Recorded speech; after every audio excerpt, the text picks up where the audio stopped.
AW3387PA, please introduce yourself. Good day to all employers in Hong Kong.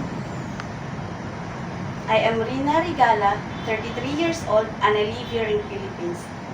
I'm a single mom and I have one daughter. She's 13 years old.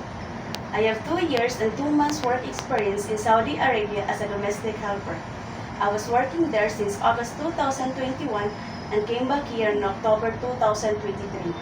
My duties and responsibilities there was cleaning the house, washing clothes, ironing, cooking, taking care of 2 kids and a newborn baby. In taking care of kids and a newborn baby, I will give them bath every day, dress them, give them nutritious foods, milk, medicine, and vitamins if needed. I don't know how to cook Chinese cooking, but I am willing to learn on how to cook Chinese recipes. I am honest, humble, polite, and hardworking person. What is the reason why you applying in Hong Kong?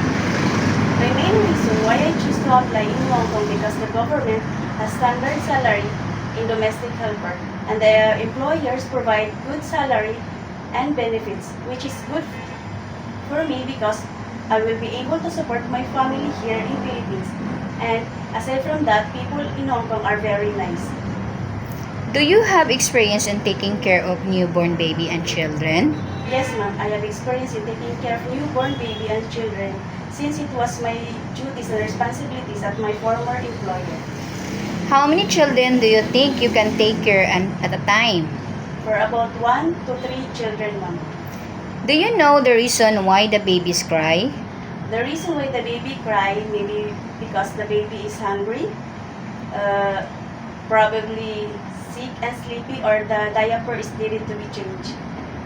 If you are cooking and suddenly the baby cries, what will you do? I will turn off the gas range and attend to the baby immediately, ma'am. Very good.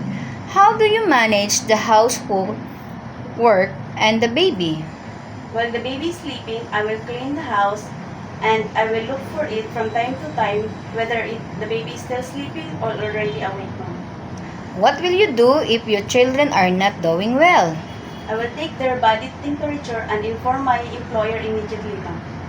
Are you also willing to take care of pets and domesticated animals? Yes, ma'am. I am willing to take care of pets and domesticated animals. Do you have experience in cooking? Yes, ma'am. Where did you learn how to cook? My mother taught me, ma'am. What particular foods and dishes can you prepare? Filipino foods, ma'am. Can you cook Chinese foods? No, ma'am, but I'm willing to learn on how to cook Chinese recipes. Most people in Hong Kong speak Cantonese. Are you willing to learn and speak the language? Yes, ma'am. I am willing to learn on how to speak their language. Do you know how to operate simple appliances like? Yes, ma'am. I know how to operate simple appliances like washing machine, vacuum cleaner, electric fan. Are you willing to take care of an elderly person or a bedridden people? Yes, ma'am. I am willing to take care of elderly or bedridden person by assisting them in taking bath, taking baths, changing clothes, and giving them foods, vitamins, and medicine if needed. Very good. What will you do if you found money? If I will find money, ma'am, I will give it immediately to my employer. What will you do if you feel homesick?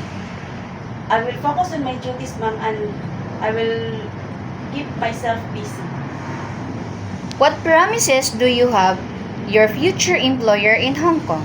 To my future employee in Hong Kong, if you're going to choose me, I promise to do my duties and responsibilities very well, and I will follow all your commands, rules, and regulations in your house. I will love your kids and take care of it just like my own kid. You can reach me at my WhatsApp number or mobile number at +639 55 182 3139. Thank you and God bless.